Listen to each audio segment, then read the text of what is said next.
주님께서 여러분과 함께 또한 은사제의 영과 함께 루카가 전한 거룩한 복음입니다. 주님 영광 받으소서.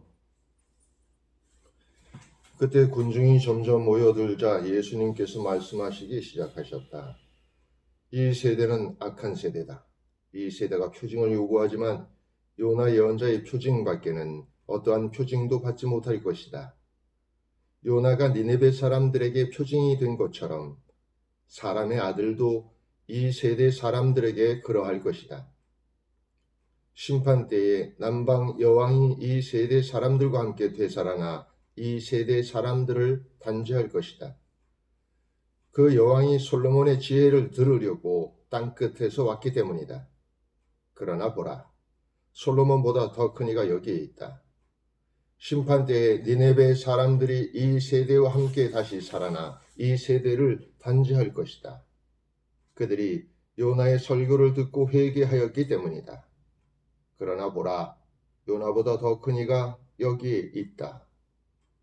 주님의 말씀입니다. 그리스도님 찬미합니다. 참 예수님, 오늘은 요나 얘기를 좀 해야 될 것 같죠.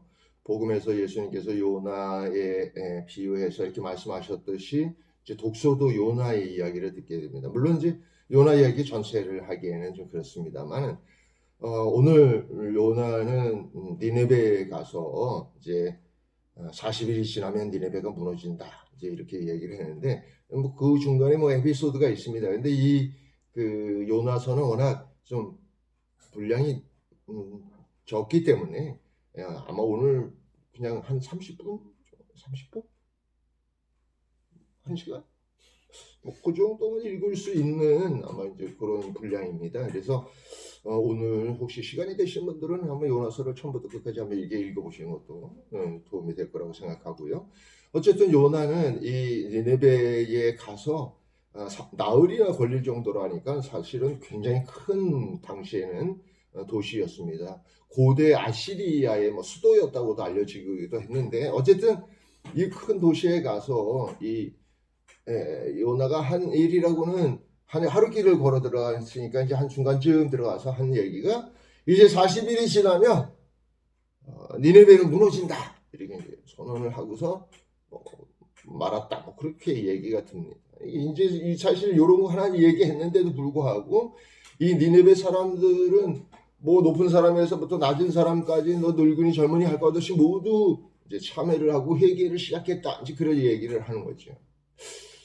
저는 조금 인간성이 들어서 그런가 진짜 그런 생각이 듭니다. 왜냐하면 저도 이제 그 본당에 심으로서 이제 뭐 여러 해 이렇게 지냈습니다만 본당에 뭐 몇천 명 되지도 않는데도 그 안에 보면 굉장히 부정적인 사람들도 있고 의심이 많은 사람들도 있고 또 자기 중심적인 그런 사람들도 있는데 이 니네베가 걸어서 나올 정도라 그러면 최소 한 30만 정도는 살지 않았을까 이런 생각이 드는데 그 30만 명이 전부 좀 저는 사실 받아들이기 어렵습니다. 왜냐하면 분명히 그 중에는 딴지 거는 놈들이 있습니다. 이제 뭐 오늘날도 마찬가지고 예수님 시대에도 그랬으니까요.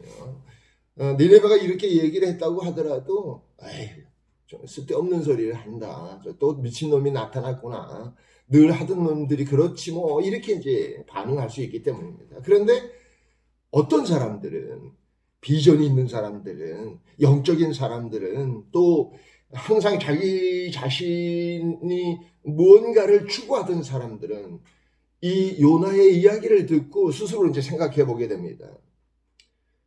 왜 멸망하게 되는가? 나가 무엇을 잘못했는가? 나의 죄는 무엇인가? 나는 옳게 살고 있는가? 이런 것들을 생각하게 보게 되고 그들은 진심으로 자기가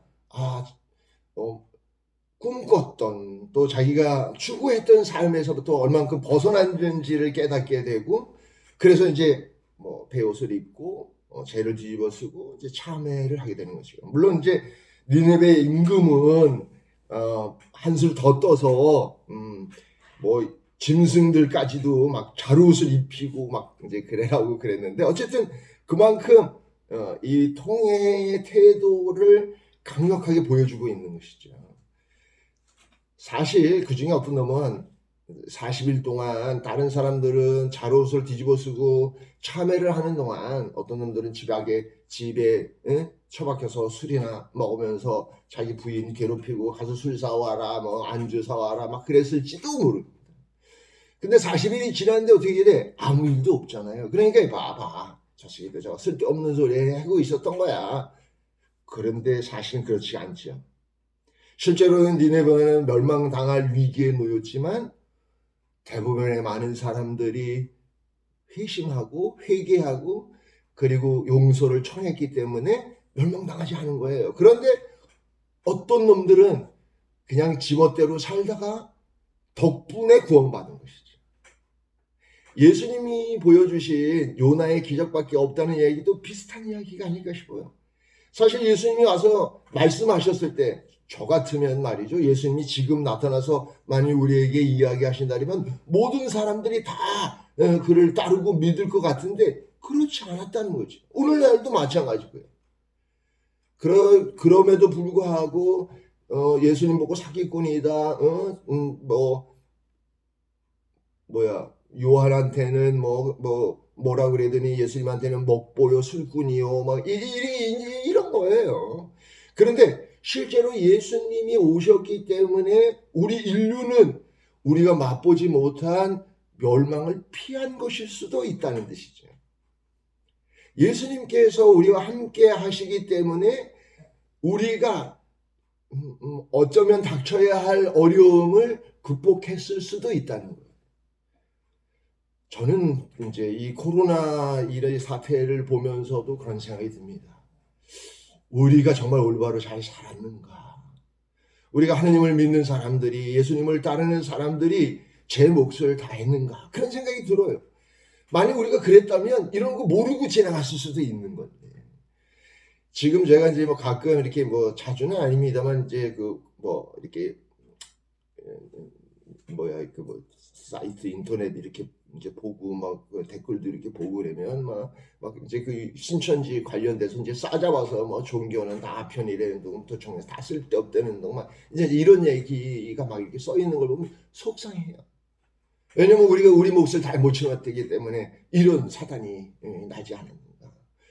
우리도 니네베 사람들처럼 또 오늘 복음에서 나오는 남방 여왕처럼 기꺼이 예수님 말씀에 귀 기울이고 우리 자신을 돌아보고 하는 것들이 필요하지 않나. 아닌가? 어쨌든 오늘 하루도 우리 스스로와 또 지금 이런 상황들을 대처나갈 수 있는 지혜를 청하는 시간을 가졌으면 하고 바랍니다. 아멘. 또 봐요.